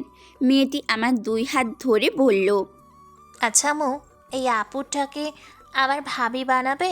মহিলাটি বোধ হয় তার কথায় নাখোশ হলেন। তুমি কখন কি বলতে হয় এখনো শেখনি। ওর কি এখনো বিয়ের সময় হয়েছে? বাচ্চা একটা মেয়ে, তোমার মতোই তো। বললেন। মেয়েটি তার মায়ের কথায় থতমত খেয়ে বলল, তাই তো, আমি তো খেয়ালই করিনি। তারপর আমাকে উদ্দেশ্য করে বলল, আমার নাম সামিরা, তোমার নাম কি? আমি বললাম, আরিয়া। সামিরা মনে হয় নামটা শুনে বেশ চমকালো, বলল, ও, তার মানে তুমি আয়াস ভাইয়ার চাচাতো বোন, তাই না? আমি হেসে বললাম, হুম। চাচা যান আমাদের উদ্দেশ্যে বললেন, মামুনি, তোমার কথা বললে অন্য কোথাও গিয়ে বলো, এখানে বড়রা কথা বলছে। আমিও সাই দিয়ে উঠে দাঁড়ালাম। এমন হয় আয়াস ভাইয়া আমাকে বলল, তোর সাথে আমার কথা আছে, শুনে যাস। আমি বললাম, ঠিক আছে বলে একটু হাসলাম। লক্ষ্য করলাম আয়াস ভাইয়ার পাশের ছেলেটি কি যেন আমার দিকে তাকিয়ে হেসে আয়াস ভাইয়ার কাছে ফিসফিসে বলছে। আমি ওদের দিকে তাকিয়েছিলাম। হঠাৎ করে আমার হাত কারোর শক্ত স্পর্শে আমি তার দিকে তাকানোর আগেই আমাকে নিয়ে উপরের দিকে যাওয়া ধরল। এই শক্ত হাতের ছোঁয়া আমার পরিচিত। আমি তার দিকে তাকালাম। যেটার ভয় ছিল সেটাই হলো, আজ তো আমি কিছু করিনি, তাহলে এভাবে রেগে আছে কেন? আমাকে এভাবে টেনে নিয়ে যাওয়ার মানেটা কি? আজব তো। জাফর চাচা সহ এখানে উপস্থিত সবাই তাকিয়ে রইল আমাদের দিকে। আমি প্রশ্ন করলাম, এভাবে কোথায় নিয়ে যাচ্ছেন আমায়? ছাড়ুন আমার হাতে, আমার লাগছে। এত শক্ত হাত কেন আপনার? গরুর হাড্ডির মতো। ঠিক, আজব তো, ছাড়ছেন না কেন? আমি তো কিছু চুরি করিনি, আপনার রুমেও যাইনি। তাহলে? আমার কথা যেন তার কানেই গেল না। আমি চিৎকার করে চাচাকে ডাকতে লাগলাম, চাচা, আমি আজ ওনার রুমে যাইনি, আমাকে শুধু শুধু মারবে। চাচা কিছু বলো না প্লিজ, বলে আমি কাঁদতে লাগলাম ভয়ে। জাফর সাহেব বোধহয় এতক্ষণ বুঝতে পারছিলেন না কি হচ্ছে। স্মিত চোখে দেখছিলেন। স্তম্ভিত ফিরতে চাচা চেয়ার ছেড়ে দৌড়ে আসতে লাগলেন আমাদের পেছনে। এই আফরান, করছিস কি? মেয়েটাকে ছেড়ে দে, শুধু শুধু ওর পেছনে কেন লেগে আছিস? ও কি ক্ষতি করেছে তোর? দিন দিন বিগড়ে যাচ্ছিস, কিন্তু এতে বাড়া ভালো না। চাচার কথাগুলো মনে হয় তিনি শুনতে পেলেন না। কপালের রগগুলো ভেসে আছে, চোখগুলো লাল হয়ে আছে। মানুষ অতি মাত্রায় রাগ করলে মনে হয় এমনটা হয়। আমি কাঁদতে কাঁদতে তার থেকে হাত ছোটাতে চাইলাম, কিন্তু ওনার এই বলিষ্ঠ শক্তির কাছে আমার শক্তি কিছুই মনে হলো না। উনি আমাকে তার রুমে নিয়ে দরজা আটকে দিলেন। বাহির থেকে চাচা আয়াস ভাইয়া দরজা ধাক্কাচ্ছে, কিন্তু উনি খুললেন না। উল্টো আমাকে খাটের ওপর ছুঁড়ে ফেলে দাঁতে দাঁত চেপে আমার দিকে তেড়ে আসলেন। হঠাৎ করে আমার গায়ের ওড়নাটা খুলে ছিটকে ফেলে দিলেন। আমি ভয়ে ঢোক গিললাম। ভাইয়া, কি করছেন? প্লিজ আমাকে মারবেন না, আমি কিচ্ছু করিনি তো বলে ফুপিয়ে কাঁদতে লাগলাম। ওনার লাল চক্ষুদ্বয় দেখে অতি রাগের কারণে মনে হয় দুফোঁটা জল গড়িয়ে পড়ল। আমি ভয়ে গুটিসুটি মেরে একটু করে পিছিয়ে যাচ্ছি। ভাইয়া খাটের ওপর এসে আমার প্রায় ওপরে এসে অল্প জায়গা স্থির রেখে আমার মুখের কাছাকাছি এসে বলতে লাগলো, ছেলেদেরকে শরীর দেখাতে ভীষণ ভালো লাগে তাই না? এখন আসছি তো কাজ দেখায় আমায়। কি হলো, ভয় পাচ্ছিস কেন দেখা? বলে আমার দিকে হাত বাড়িয়ে দিল। আমি ভয় পেয়ে চোখ বন্ধ করে বললাম, ভাইয়া প্লিজ আমাকে মেরো না, আমি সত্যি কিছু করিনি, প্লিজ আমাকে মেরো না, দোহাই লাগে তোমার। হঠাৎ ঠোঁটে কারোর শক্ত স্পর্শে কেঁপে উঠি। চোখ খুলে তাকালাম, ভাইয়া আমার ঠোঁটের লিপস্টিকটা লেপটিয়ে দিচ্ছে। আমি গোঙালাম, আমার লিপস্টিক। তারপর আমার কপালের টিপটাও ফেলে দিল, পরে আমার চোখের কাজলটাও লেপটে দিল। সাথে সাথে চোখ জোড়া লাল হয়ে গেল ব্যথায়। এতটা জোরে স্পর্শ করেছেন, গলার চেনটা এক টান দিয়ে ছিঁড়ে ফেলল। আমি হঠাৎ ব্যথায় আহ বলে শব্দ করলাম। ব্যথার জায়গায় হাত দিয়ে দেখলাম গলার এক সাইডে কেটে হালকা রক্ত জড়িত হয়েছে মনে হয়। পরপর আমার সব সাজ এবড়ো থেবড়ো করে দিল। আমি কষ্টে দুঃখে আরও জোরে জোরে কাঁদতে লাগলাম। এবার ভাইয়া আমার মাথার চুলগুলো মুঠো করে শক্ত করে ধরে বলল, এই বাড়িতে থাকতে হলে আমি যেভাবে বলবো ওইভাবেই থাকতে হবে, তা না হলে আমার চেয়ে খারাপ কিন্তু কেউ হবে না। বলে আমার ডান হাতের মুঠোয় চুড়িগুলো চাপ দিয়ে ভাঙল।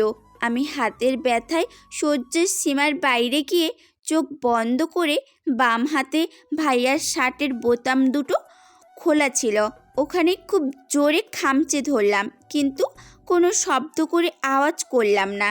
আমার মনে হলো আমি এক্ষুনি শেষ নিঃশ্বাস ত্যাগ করে পরপারে পাড়ি জমাবো। ভাইয়া আমার হাত ছেড়ে দিল কখন তা বুঝে উঠতে পারলাম না। শুধু মিনিট কয়েক পর শান্ত হয়ে চোখ খুলে নিজেকে আবিষ্কার করলাম ভাইয়ার বুকে। ভাইয়া আমাকে জড়িয়ে ধরে আছে। তারপর এই বাড়িতে থাকতে হলে আমি যেভাবে বলবো ওইভাবেই থাকতে হবে, তা না হলে আমার চেয়ে খারাপ কিন্তু কেউ হবে না। বলে আমার ডান হাতের মুঠোর চুড়িগুলো চাপ দিয়ে ভাঙলো।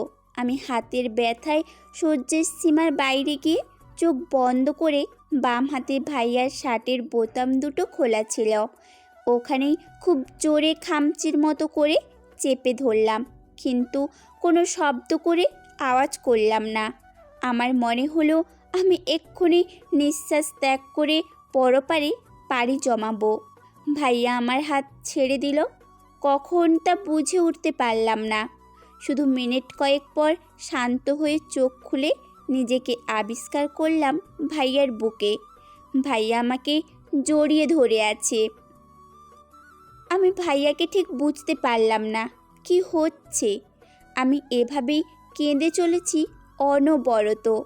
হঠাৎ কেমন যেন মনে হলো ভাইয়া আমাকে এমন করে চেপে শ্বাসরুদ্ধ করে মেরে ফেলবে, তার জন্য এমন করে ধরেছে। কথাটা ভাবতেই আমি ভাইয়াকে আচমকা এক ধাক্কায় সরিয়ে দিয়ে খাট থেকে নেমে রুম থেকে বের হওয়ার জন্য দৌড়ে চলে যেতে চাইলাম, কিন্তু তার আগেই ভাইয়া আমার হাত পেছন থেকে শক্ত করে আটকে দিল। আমি অনুরোধ করে বলতে লাগলাম, ভাইয়া প্লিজ আমাকে মেরো না, প্লিজ ভাইয়া, বিশ্বাস করো আমি তখন ছোট ছিলাম, বুঝিনি, সত্যি বলছি। ভাইয়া মনে হয় আমার কথার তাৎপর্য বুঝে উঠতে পারেনি। চেহারাতেই সেটা প্রকাশ পেল, কিন্তু আগ বাড়িয়ে প্রশ্ন করল না, উল্টো আমাকে শক্ত হাতে টেনে খাটের ওপর বসালো। আমি ছোটার জন্য ছটফট করতে লাগলাম। ভাইয়া কর্কশ শব্দে বলল, আর একটু নড়বি তো মেরে এখানেই পুঁতে দিব, বুঝলি? আমি কিছু বলতে যাব তার আগেই ভাইয়া আমার অন্য হাতের চুড়িগুলো এবার আস্তে ধীরে খুলতে খুলতে বলল, কোনো আওয়াজ করবি না, নয়তো মেরে এখানেই পিস পিস করে করে কেটে রেখে দেব। ভাইয়ার কথায় আমি ভীতু হয়ে নিজের হাত দিয়ে মুখ চেপে ধরার জন্য হাত কাছে নিয়ে আস্তেই লক্ষ্য করলাম হাত থেকে টিপ টিপ করে রক্ত ঝরছে। ভয়ের গতি আমার রুমে বেড়ে ওঠে। রক্ত দেখে তাই ফুপিয়ে উঠলাম আমি। এখন চিৎকার করে কাঁদতে চাচ্ছি, কিন্তু ওই যে মাফিয়া ভাইটার জন্য কি আমি এভাবে কাঁদতে পারবো? বাঁচতে হলে এখন এভাবেই থাকতে হবে ভেবেই এভাবে ফুপিয়ে উঠলাম। মিনিটের মাথায় ভাইয়া শান্ত গলায় বলল, গিয়ে ফ্রেশ হয়ে আয়। আমি কিছু না বলে ডান হাতের রক্তের দিকে তাকিয়ে গোঁগাতে লাগলাম। ভাইয়া একবার আমার চোখ বরাবর সেদিকে তাকিয়ে কথা না বাড়িয়ে আমাকে টেনে ওয়াশরুমে নিয়ে গেল। তারপর রক্তমাখা হাতটা ধুয়ে বলল, ফ্রেশ হয়ে আয়। বলে ভাইয়া ওয়াশরুম ছেড়ে রুমে চলে গেল। এই মেয়েটা কি ওয়াশরুমে ঘুমিয়ে গেল নাকি? এখনো আসছে না কেন? ভেবে ওয়াশরুমের দরজা কড়া নাড়ল। আপ্রাণ, এই আরও কি করছিস বাথরুমে এতক্ষণ? তাড়াতাড়ি বের হবে নাকি দরজা ভাঙবো? কথাটা বলার সাথে সাথে আরিয়া দরজা খুলল। আফরান এবার আরিয়াকে কপাল কুঁচকে পরখ করে নিয়ে কিছু না বলে ওই দিকে চলে গেল। আরিয়া এটাকে সুযোগ বুঝে এক দৌড়ে দরজা খুলে ভোদৌড়। আফরান তৎক্ষণিক বিষয়টা কিছুই বুঝলো না, রাগে দাঁত কটমট করতে লাগলো। দুহাত মুষ্টিবদ্ধ করে দরজার দিকে তাকিয়ে রইল। রাত্রেবেলা জাফর সাহেব ডাক্তার ডেকে আরিয়াকে দেখিয়ে ওষুধ খাইয়ে দিয়ে হাত ব্যান্ডেজ করে ঘুমের ইঞ্জেকশন দিয়ে গেছে। আরিয়াকে বলল আর যেন আপনার সাথে কথা না বলে, তার আশেপাশেও যেন না যায়। শুধু শুধু ওই ছেলেটা তাকে অত্যাচার করে সাহেবের একদম পছন্দ না। আরিয়ার এই অবস্থা থেকে আয়েশের মাথা বিগড়ে গেল, কিন্তু কিছুই করার নেই তার। কী বা করবে? সে কি আপনার সাথে বেড়ে উঠবে নাকি? তাছাড়া সে উগ্র পরিস্থিতি চায় না। জাফর সাহেব বললেন, মানে ছেলেটার দিনে দিনে বিগড়ে যাচ্ছে, মা থাকলে হয়তো এমন হতো না। কথাটা শুনে আয়েশ বলল, যেখানে সেখানে মাকে টেনে আনার দরকার কি বাবা? যে যেমন হয়েছে সব কথা নিজের ক্যারেক্টারের পরিশ্রমের কারণে হয়েছে। কই, আমি তো আফরানের মতো এমন নই। তোমার ছেলে কাউকে সম্মান করতে পারে না, এই কারণে সে এমন হয়েছে। তার মধ্যে কোনো সম্মানবোধ অথবা আফসোসবোধ কিছুই নেই। মোট কথা কি জানো, এমন ছেলেকে জন্ম দিয়ে আমার মনে হয় তোমরা পাপ করেছো না। না হলে এইটুকু একটা মেয়ের উপরে এভাবে কেউ অত্যাচার করতে পারে? হাতটা দেখেছো কতটা গভীরভাবে ক্ষত হয়েছে? আয়েশের কথাটা কানে পৌঁছাতে জাফর সাহেব ঠাস করে চর বসালেন আয়েশের গালে। এত বড় কথা বলার সাহস তোকে কে দিল? মানলাম ছেলেটা দিনে দিনে বিগড়ে যাচ্ছে, মোটা কথা হাতের বাইরে চলে গেছে ধরলাম। মানলাম সে মাফিয়া গ্যাংস্টারদের সাথে হাতে হাত মিলিয়ে চলে, তাই বলে তুই ওর জন্ম নিয়ে কথা বলতে পারিস না? এই শিক্ষা দিয়েছি তোকে? হ্যাঁ, ভালো কথা বললে বাবা। আমার শিক্ষাই কম হয়েছে। ওই দিন কলেজে ছিলাম, কিছু পুলিশ এসে আমাকে বলল তারা নাকি তোমার নাম্বার বন্ধ পেয়েছিল। ও বিদায় আমার খোঁজ করে তারা কলেজে পৌঁছে যায়। কারণ কি? কারণ তোমার ছেলে নাকি একজন ভদ্র লোককে খুন করেছে। জাফর সাহেবকে আর কিছু না বলে রুম ছেড়ে চলে গেল। আর বিরক্তির নিঃশ্বাস ফেলে মিনিট কয়েক পর আরিয়ার দিকে একবার তাকিয়ে বলল, এখন কেমন লাগছে আগের থেকে? জানি না, খুব ঘুম পাচ্ছে। আচ্ছা, তুই ঘুমা, ওকে? আর কিছু দরকার হলে আমাকে একবার কল করিস। আরিয়া মাথা নেড়ে সায় দেয়। পরক্ষণে আবার বলল, ভাইয়া, আমার তো ফোন নেই।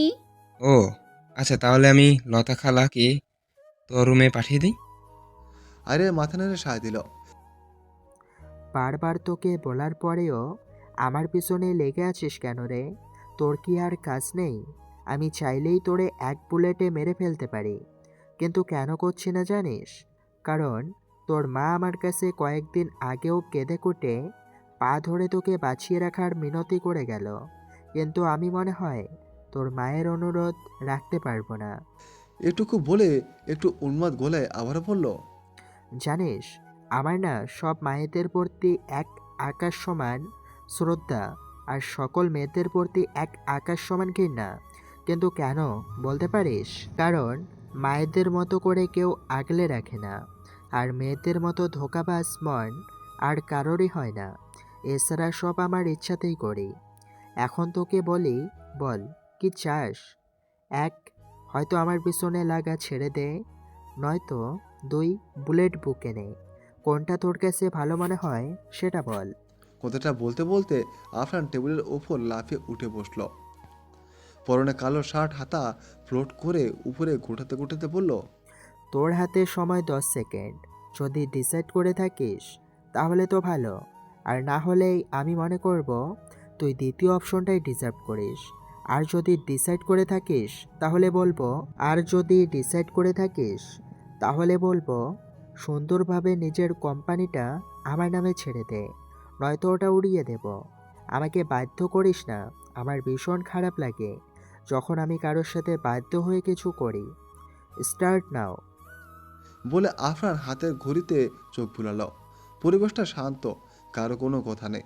হঠাৎই লোকটা তার শার্টের পেছন থেকে বন্দুক বের করে আফরানের মাথায় ঠেকালো।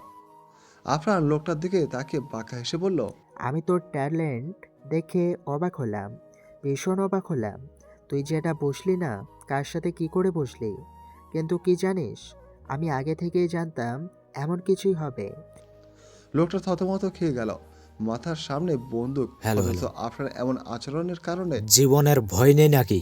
হ্যাঁ, এই মাফিয়ার জীবনের ভয় নেই সেটা তার জানা, কিন্তু তবুও সামনে বন্দুক দেখেও কেউ এমন নর্মাল বিহেভিয়ার করে কিভাবে? লোকটা কপাল থেকে কোনা কোনা ঘাম ঝরতে লাগলো। আকস্মিক লোকটা আফরানের পায়ের নিচে লুটিয়ে পড়ে কেঁদে কুটে বুক ভাসিয়ে বলতে লাগলো, ভুল করে ফেলেছি বস, আর করব না। শেষবারের মতো মাফ করে দেন। আমি আমার কোম্পানি ছেড়ে দেব, আর কখনো আপনার পেছনে লাগবো না। জীবনের ভিক্ষা চাইছি স্যার, ভুল করেছি আমি। বলে মিনতি করতে লাগলো আফরানের কাছে। আফরান বাঁকে এসে বলল, তাই ভুল করেছিস? আচ্ছা, ভুল যখন বুঝতে পেরেছিস তাহলে আর কি করার, যা ছেড়ে দিলাম। লোকটা তৎক্ষণাৎ দাঁড়িয়ে গেল, উৎফুল্ল হয়ে বলতে লাগলো, স্যার আমাকে। কথাটা শেষ করার আগে আফরানের টেবিলের উপরে ফল রাখা ঝুড়িটার উপর থেকে ছুরিটা নিয়ে হাত উল্টে লোকটা ঠিক বুকের মাঝ বরাবর বসিয়ে দিল। ভুল যখন বুঝতে পেরেছিস তাহলে মাফ না করলে হয় বলতো? বারবার সুযোগ পেয়েও নিজেই হেয়ালি করছিস। আমার কিছু করার আছে বল। লোকটা আফরানের বুকের উপর ঢলে পড়ল। আফরান বিরক্তি মুখ নিয়ে বলল, সে, তোর কি পড়ার মতো আর জায়গা ছিল না? এখানেই পড়তে হলো শালে। বলে ধাক্কা দিয়ে লোকটাকে নিচে ফেলে দিল। আফরানের পাশে থাকা তার অ্যাসিস্ট্যান্ট তানভীরকে চোখে কি যেন ইশারা করে সেখান থেকে চলে গেল। তখন সময় প্রায় রাত 12টার উপরে হবে। এটা তোর জন্য। সত্যি বলছো ভাইয়া? আরে কিছু না ভেবে বসে খুশিতে লাফিয়ে আয়েশের হাত থেকে ফোনটা নিল। ফোন দিয়েছি, কিন্তু বেশি ব্যবহার করবি না। পরে থেকে যেন ফোনের গুরুত্ব বেশি কখনো না হয়, ঠিক আছে? আমি জানি তো, বলতে হবে না। এমন সময় সামিরা এসে বলল, এখানে কি প্রেম চলছে নাকি? আহা, কি রোম্যান্টিক! প্রেমিক তার প্রেমিকাকে ফোন গিফট করছে। আহা, কি সুন্দর দৃশ্য! আয়ে সামিরাকে চোখ ঘোরায়। আরে কি বলছো ভাইয়া? আমাকে এটা দিয়েছে, প্রেমিক কেন দিবে? সামিরা হু করে হেসে বলল, তোমার মাথায় তো দেখছি বুদ্ধি একটু কম আছে। আমি আবার কি করলাম? আমার মাথায় বুদ্ধি কম হতে যাবে কেন? হুম, আমিও বুদ্ধিমতী। ভাইয়া আমাকে ফোনটা দিয়েছে কারণ আমার একা ভালো লাগে না, আর প্রয়োজনও তো হয়। তাছাড়া ভাইয়া প্রেমিক কি করে হবে শুনি? ভাইয়ারা কখনো প্রেমিক হয় নাকি? আয়াস আরিয়ার কথায় থতমত খায়। এটা বুঝে গেছে আরিয়া ভাইয়া বলতে ভাইয়াই বুঝে, আর বেশি কিছু না। সেটা অন্য ভাই আর নিজের ভাইয়ের মধ্যে পার্থক্য একটু কম বোঝে। আর তার তো কোনো ভাই নেই। আফরান আর আয়েশই সেটাও চাচাতো ভাই। আচ্ছা থাক, আর কথা না বাড়াই, আর একটু বড় হও, বুঝবে। আমি আর তুমি তো সেম, তাহলে আমাকে বুঝতে বড় হতে হবে কেন? আয়াস আর সামিয়া হো করে হেসে উঠল। আরিয়া অভিমানী চোখে চোখ অন্যদিকে ঘোরালো। সামিরা আরিয়ার ডান হাত ধরে বলল, আরে রাগ করো না, আগে শোনো তো। শুনবো না। চলো ছাদে গিয়ে গল্প করি। আরিয়া এবার লাফিয়ে উঠল। সত্যি? চলো। অনেক দিন হলো পেটে কথা ঘুরঘুর করে, কিন্তু বলতে পারি না। সামিরা বিদ্রুপ হেসে বলল, আহারে আমার বেচারি বোনটাকো। আমিও কি তোমাদের সাথে আড্ডায় জয়েন হতে পারি? সামিরা পিছনে ঘুরে তাকিয়ে বলল, নাবিদ ভাইয়া, এটা কি করে হয়? মেয়েদের মাঝখানে তুমি কি করবে? কি করব? আর তোর বান্ধবীর সাথে লাইন মারার চেষ্টা করব? হা হা। নাবিলের কথায় লজ্জা পেল। মনে হলো চোখ দুটো দেখে বোঝা যাচ্ছে। আয়াস নাবিলের দিকে ভুরু কুচকায়। আর এভাবে তাকানোর কি আছে? আমি তো মজা করলাম, কারো জিনিস আমি নিয়ে কি করব? হ্যাঁ। সামিরা হাসলো। আরিয়া সবার দিকে এক পলক তাকিয়ে বোঝার চেষ্টা করলো, কিন্তু বোধগম্য হলো না কিছুই। আচ্ছা চলো যাই। বেশ অনেকক্ষণ ধরে আড্ডা দিয়েছিলাম। অনেক দিন পর এভাবে আড্ডা দিতে পেরে সত্যি আজ ভালো লাগছে। সবাই কত মিশুক, এই কথাটা ভাবতেই ঠোঁটের কোণে মৃদু হাসি বেরিয়ে আসলো। এখন মূলত আমি ঘুমোবো। রাত 12টার উপরে বাজে। 2 দিন ধরে স্কুলে যাওয়া হচ্ছে না, কাল তো যেতেই হবে ভেবেই চোখের পাতা এক করলাম। সকালবেলা উঠলাম স্বামীরার ডাকাডাকিতে। আরে ভাই, এভাবে কেউ ডাকে নাকি? আমি চোখ না খুলেই উঠে বসলাম। কি হয়েছে এভাবে ডাকছো যে? কিছু হয়েছে কি? কি হচ্ছে আবার কি জানিস না? আজকে স্কুলে অনুষ্ঠান আছে। আমি চোখ কষলে সামিরার দিকে তাকালাম। চাচা বলো তুই নাকি ওই স্কুলে পড়িস। আমিও তো সেম ক্লাসে তোর সাথেই ওই স্কুলে পড়ি। কি বলে উঠলাম, সত্যি বলছো? তাহলে ওই দিন কথা বললে না কেন? আমি কি তোকে চিনতাম নাকি? হ্যাঁ, আর তাছাড়া আমাদের কি দেখা হয়েছিল নাকি? ও তাই তো, কিন্তু আজ কিসের অনুষ্ঠান রে?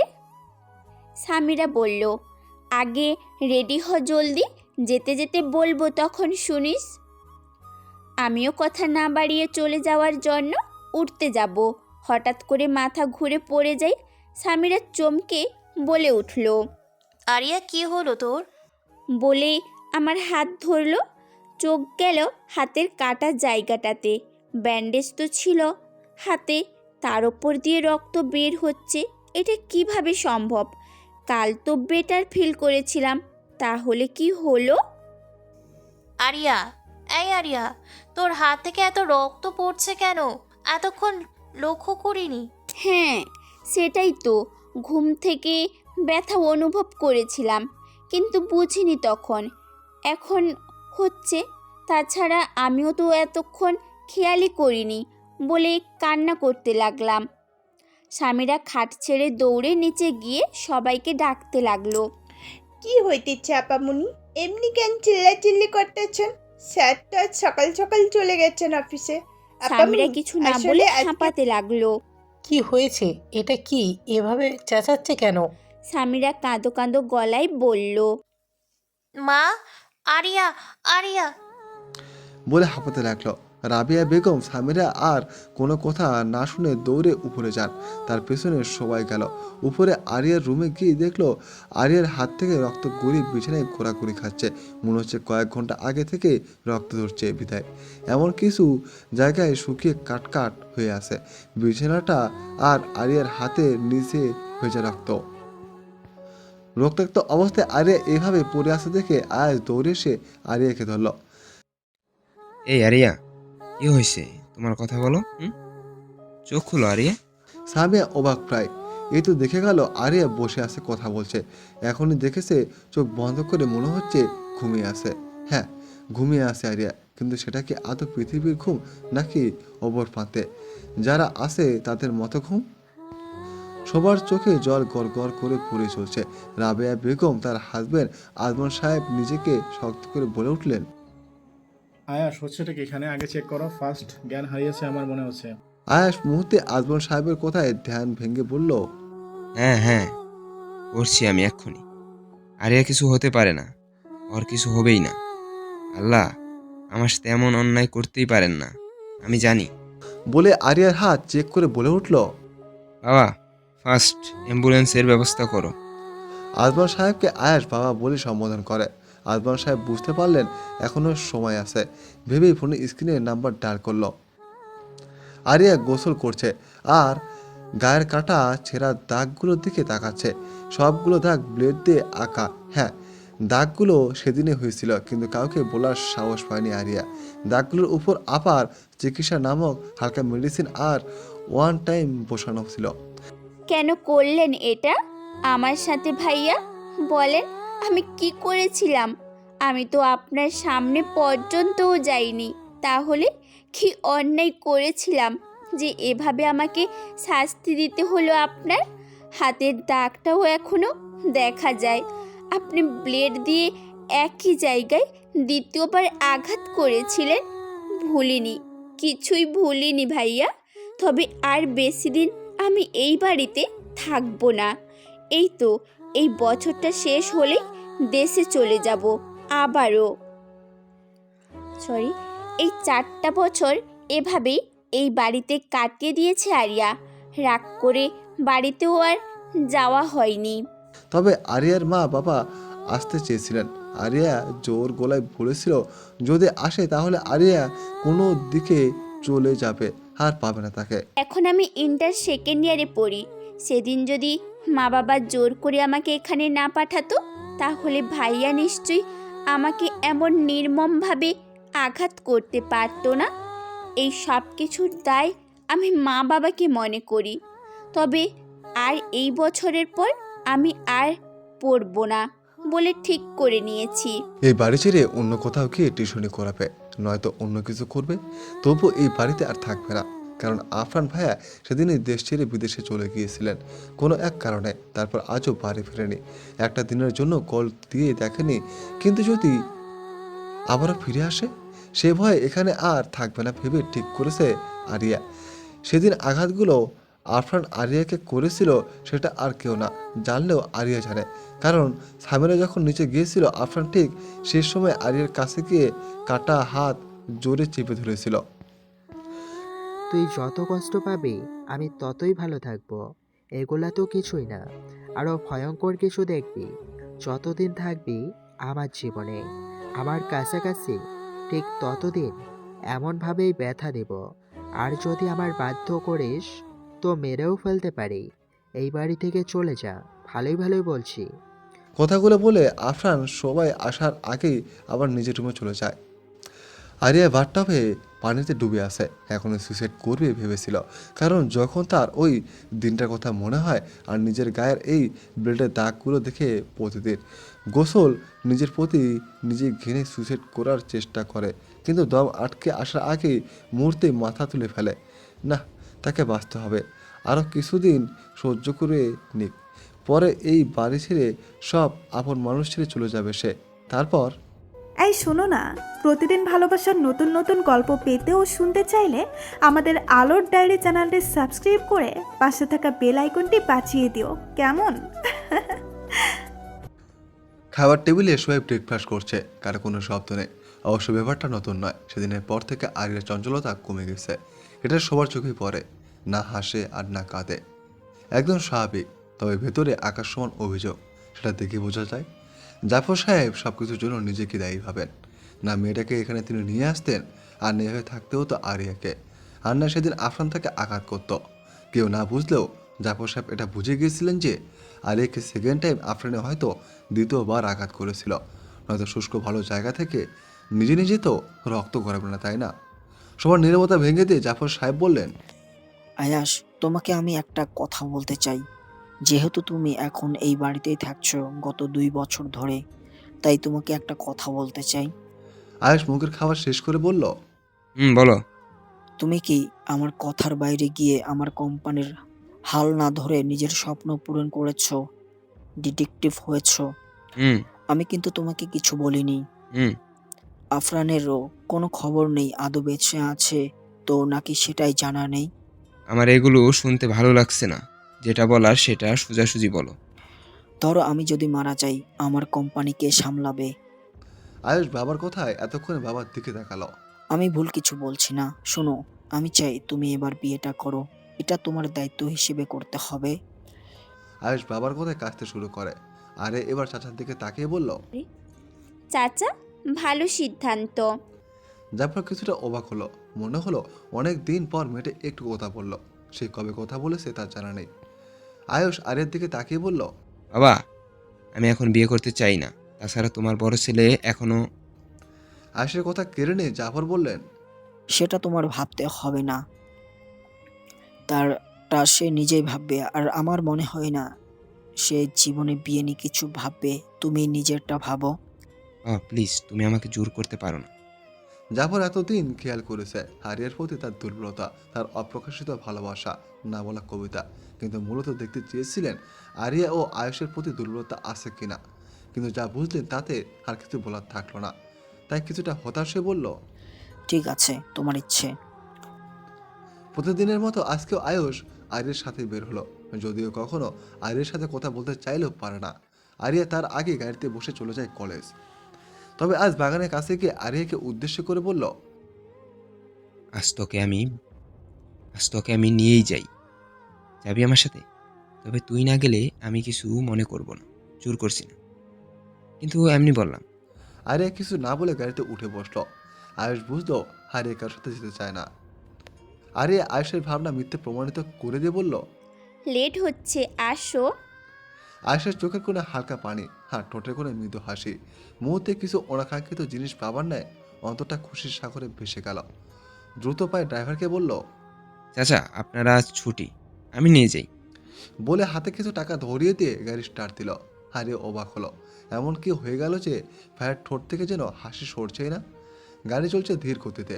আরিয়া ব্যাক সিটে নিজেকে এলিয়ে দিয়ে সামনের দিকে তাকিয়ে দু চোখ বন্ধ করে আসে। হ্যাঁ, সে সারাদিন কিছু না কিছু ভাবতে থাকে, কিন্তু কি এত ভাবে সেটা কারো জানা নেই। একটা কথা বলবো তোকে। আরিয়া চোখ বন্ধ রেখেই এভাবে চেঞ্জ কেন হয়ে গেলি? আরিয়া কিছু বলল না। সারাদিন কি ভাবিস? জানি না। সেদিন ভাইয়া তোকে আবার আঘাত করছিল, তাই না রে? শরীরেও অনেক আঘাত করছে, খুব কষ্ট হচ্ছিল তোর। আরে এবার চোখ মেলে আয়েশের দিকে তাকালো। একটু অবাক হলো, আয়েশ ভাইয়া এসব কি হয়ে জানলো? এভাবে কি দেখছিস? আমি ওই দিনই দেখেছিলাম তোর গাড়ি 2-3 জায়গায় ওয়ান টাইম দেওয়া। আমি বিষয়টা শিওর হওয়ার জন্য ওই দিন হসপিটালে একটা নার্সকে দিয়ে চেক করেছিলাম। নার্স আমাকে বলেছিল সবটা তোর সারা শরীরে কেটে যাওয়া দাগ ছিল। তুই তো আর এগুলো নিজে নিজে করবি না, তাই না? আরে কিছু বলল না। আরিয়া, তুই কি স্বাভাবিক হতে পারবি না দ্বিতীয়বার? কারোর জন্য না হোক, অন্তত আমার জন্য। আমি স্বাভাবিক আছি। আয়েশার কথা বাড়ল না, কারণ এটার উত্তর এই 4 বছর সে এটাই পেয়েছে। তবে তার বেস্ট ফ্রেন্ড চায়ের কাছে অনেক শুনেছে স্কুলে সে সত্যি স্বাভাবিক থাকে। তাহলে বাড়িতে কেন এমন থাকে? হয়তো সবার সাথে ইচ্ছে করে না। এখানে এসে আঘাত পেয়েছে বহুবার, অল্প বয়সে এসব সহ্য করেছে, এটাই তো অনেক, তাই না? তোমাকে আর কতবার বলবো Ariya, please accept me Ariya. আমি তোমার সিনিয়র হয়ে বারবার ফিরে গিয়ে আবার আসি। আমার ভালোবাসা কি চোখে পড়ে না তোমার? কথাগুলো বলল ভার্সিটির লাস্ট বর্ষের একজন ভাই। কিছুদিন পর পর আরিয়াদের কলেজ আসে আর রিকোয়েস্ট করে, এমন নাচে দেখতে খারাপ, তাকে দেখলেও কলেজের মেয়েরা ক্রাশকে বসে থাকে। এই যে একটু আগে প্রেমা বলছিল। ইস, আরিয়া, ফারহান ভাই যদি তোর পিছে না ঘুরে আমার পিছে ঘুরতো, কবেই তাকে একসেপ্ট করে রোম্যান্স শুরু করে দিতাম। দুজনকে খাইয়ে দিতাম। আরিয়ার ধমক খেয়ে তো চুপ হয়ে গিয়েছিল, নয় তার কত কি যে বলতো। ছেলেটার গায়ের রং উজ্জ্বল শ্যামলা, কুচকুচো দাড়ি, সবসময় টি শার্টের উপর একটা শার্ট থাকে, আর সেটার বোতামগুলো ছেড়ে দেয়া, স্টাইলিশ, হাতে ম্যাচিং করা ঘড়ি, পায়ে ব্যান্ডের জুতো ম্যাচিং। এটা তার দৈনন্দিন স্টাইল।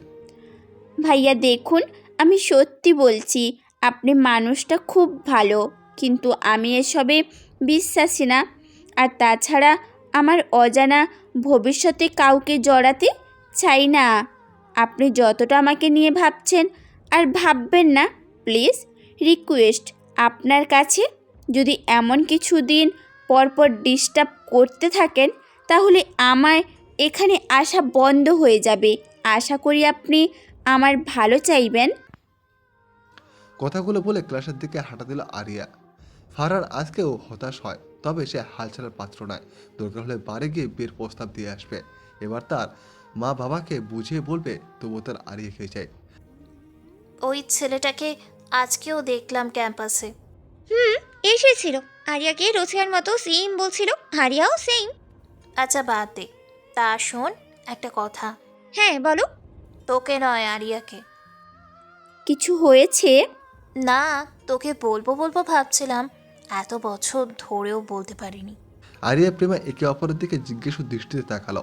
এমন কি কথা যে এত বছর ধরে বলবে ভেবেই গেছিল, বলতে পারেনি, তা প্রেস্টফ্রেন্ড হয়ে। আয়াস ভাইয়া তোকে ভালোবাসে খুব।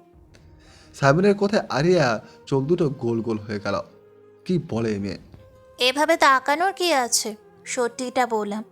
ভাইয়া তোকে অনেক আগে থেকে ভালোবাসে। শুধু 1-2 বছর না, পুরো 7-8 বছর ধরে তোকে ছবি বুকে এঁকে রেখেছেন। পাগল হয়ে গেছিস নাকি? আমি তো কখনো এমন কিছু ভাবিনি ভাইয়াকে নিয়ে।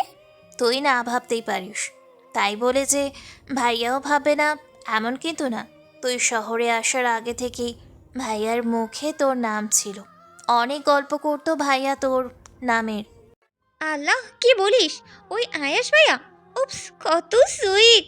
আমি তো প্রথম দেখেই ক্রাশ খেয়েছিলাম। কিন্তু সত্যি আমিও বুঝিনি ভাইয়া আরিয়াকে ভালোবাসে। এখন বুঝতে পারছি ভাইয়া কেন তোর খবর আমার থেকে নাই। প্রেমার কথায় সামিরা আর আরিয়া দুজনের শর্ট খেলে বোধ হয়। বলল, কি? সত্যি বলছি, কিছুদিন পর পর তো আমাদের কলেজে আসে। আমার থেকে আরিয়ার খোঁজ নাই, কেমন আছে, কি করছে, আরও কত কি। তোরা দুইটা কি মজা নিচ্ছিস আমার সাথে? সামিরা প্রেমা একসাথে বলে উঠল। সত্যি বলছি, তোর দিব্যি। আরিয়া কথা কাটিয়ে বলল, চল ফুচকা খাবো, আজকে ট্রিটটা কিন্তু প্রেমা দিবে। সামিরা হো হো করে হেসে উঠল। প্রেমা দিবে তাও treat? It's very funny jokes. Prema পুষতে পুষতে বলল, এমন ভাবে হাসার কি আছে, মনে হয় জীবনেও দেয় নাই। আরিয়া গান গাইতে গাইতে আজ ভেতরে ঢুকলো। কেন জানে আজ ভালো লাগছে। মানসিকতা সবকিছু তার ছন্দে ছন্দে ভোট দিতে ইচ্ছে করছে। স্কুল ব্যাগটা কাঁধ থেকে ফেলে শাওয়ার না নিয়ে শুধু ফ্রেশ হলো। তার আজ মুড নষ্ট করতে বিন্দুমাত্র ইচ্ছে করছে না, তাই তো গোসলে যায়নি। এসে খাবার খেয়ে সোজা বাগানে চলে গেল। আজ ফুলের ঘ্রাণগুলো বেশ উতল পাতাল বইয়ে দিচ্ছে ভেতরটায়। না, আর বেশিক্ষণ থাকতে পারছে না দোলনায়। একটু দোল খেয়ে আবার ভেতরে চলে গেল। আপামনি, আসলে আজকে পরেশ সাহেব।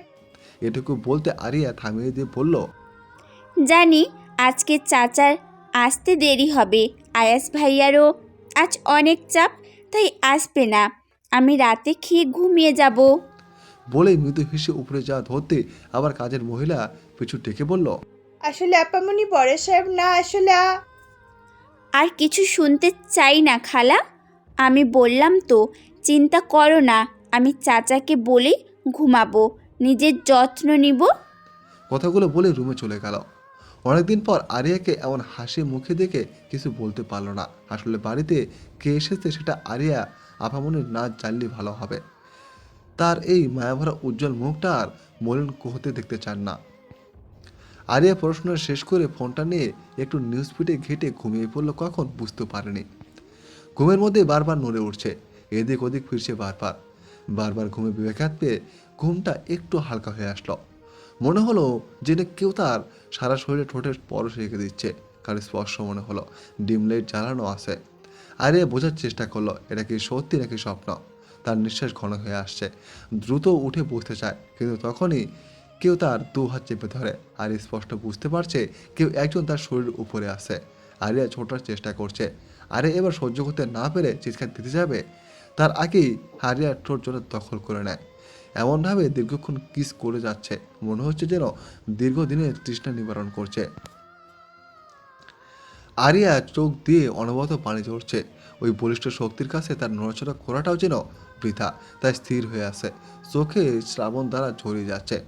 সময় তার মতো যাচ্ছে, কিন্তু তার যেন সময় দেখে খেয়াল নেই। নিজের মতো করে আরিয়া ঠোঁট জোড়া দখলে নিয়ে নিজের মতো করে আরিয়ার ঠোঁটজোড়া দখলে নিয়ে রেখেছে। মনে হচ্ছে যেন সবটা তার অধিকার, তার বউ। বেশ কিছুক্ষণ পর লোকটা তাকে ছেড়ে দিয়ে আরিয়ার পাশের বালিশটাতে মাথা রাখলো। আরিয়া যেন তার রুহু ফিরে পেল, সাথে সাথে উঠে বসতে চাইল, কিন্তু তার আগেই আবারও লোকটা তাকে হিসকার টানে নিজের বাহুতে আবদ্ধ করে নিল। আরিয়া কাঁদতে কাঁদতে বলল, প্লিজ প্লিজ ছেড়ে দিন আমাকে। কে আপনি? এমন বাজে ব্যবহার কেন করছেন আমার সাথে? বাড়িতে এতগুলো গার্ডস থাকতে এখানে কিভাবে আসলেন? লোকটা কিছুই বলল না। বেশ কিছুক্ষণ পরে লোকটা আরিয়ার মাথায় হাত বুলোতে বুলোতে বলল, বেশি ভয় পেয়েছো? আরিয়ার ভেতরটা যেন মোচড় দিয়ে উঠল। হ্যাঁ, সেই কণ্ঠের সাথে পুরো পরিচিত। সে বিন্দুমাত্র ভুল করবে না এই কণ্ঠস্বরটা তো চিনতে। আরিয়া কাঁপা কাঁপা গলায় বলল, ভাইয়া আপনি? এভাবে কাঁপছিস কেন? চুপচাপ শুয়ে থাক, এভাবেই নড়বি না একদম। আরে এবার পুরো পৃথিবী সব ফুঁপে কান্না শুরু করে। আফরান ধমক দিয়ে বলল, কি শুরু করেছিস? হ্যাঁ, আমার বুকটাকে তো এবার সাগর বানিয়ে ফেলবি। ভয়ানক শব্দের ধমকে একদম চুপ হয়ে গেল। কান্না করছে কিন্তু কোনো আওয়াজ নেই, শুধু চোখের জল গড়িয়ে পড়ছে। আফরান এবার আকাশপেক আরিয়াকে বাহু ধরে নিচে ফেলে নিজের উপরে উঠে বলল, চুপ করবি নাকি শাস্তি দিতে হবে আবার? ভাইয়া, আমি কিছু করিনি, সত্যি বলছি, আমাকে মারবেন না প্লিজ। কাঁদো কাঁদো গলায় বলল, তাহলে চুপ থাক, একটু আওয়াজ করবি না, না হলে সেদিনের মতো। আরে আফরানের কথায় শেষ করতে না দিয়ে বলল, আমি কিচ্ছু করব না। এই তো আমি একদম চুপ হয়ে আছি, দেখুন আমাকে আর মারবেন না প্লিজ। বলে নিজের মুখের উপর দুহাত চেপে ধরল। এই তো গুড গার্ল বলে আরিয়ান বুকের উপর মাথা রেখে চোখ বন্ধ করলো। ভাইয়া কি করছেন? আমি? এটুকু বলতে আফরান গম্ভীর গলায় বলল, আবার কথা বলছিস? দেখছি বলেছি না চুপ থাকতে। কথা কি বুঝিস না নাকি আমাকে বোঝাতে হবে? আরিয়ার কিছু বলল না। বেশ কিছুক্ষণ নীরবতা কাটে এভাবেই। নীরবতা কাটে আফরান বলে উঠল, ফারহান ছেলেটা বারবার কেন আসবে তোর কাছে? বারবার কেন কথা বলিস? আরিয়া ভয়ে আফরানের থেকে পালাতে চেয়েও পারল না। উনি কিভাবে ওই ছেলেটার কথা জানে? উনি তো এতদিন দেশেই ছিল না। তোকে এত কিছু ভাবতে বলিনি, যা বললাম সেটার উত্তর দে। ছেলেদের সঙ্গ দিতে এখনই এত ইচ্ছে তোর? কথাটা বলে আরো জোরে চেপে জড়িয়ে ধরল আরিয়াকে। আরিয়া কম্পিত গলায় বলল, ভাইয়া আসলে আমি কিচ্ছু করিনি তো, উনি তো নিজে। ভাইয়া লাগছে আমার। আফরান কর্কশ গলায় বলল, এখনই উনি বলছিস? বাহ, ভেরি গুড। বলে আরো জোরে ধরল। ভাইয়া প্লিজ, ব্যথা পাচ্ছি খুব, ছেড়ে দাও না ভাইয়া প্লিজ। কেন, কি হলো এখন? ছেলেদের সাথে তো এসব ইচ্ছে ছিল তোর, তাই না? বয়স যেই 18 তো পড়েছে, এমনি যৌবনটাকে বিলিয়ে দিতে চাচ্ছিস, তাই না? তাই এখন তো আমি তোর খুব কাছে আছি, আমায় দে, আদর দেব খুব, আমার কোনো সমস্যা নেই। আর আমি মনে করি তোর এই ফারহানের থেকে আমার কাছে বেশি মজা পাবি। ছি ভাইয়া, কী সব বলছেন আপনি? লজ্জা করে না আপনার? ছি। তোর খুব লজ্জা হয়েছে তাই না রে? ঠিক আছে, তোর লজ্জা আমি মিটিয়ে দিচ্ছি।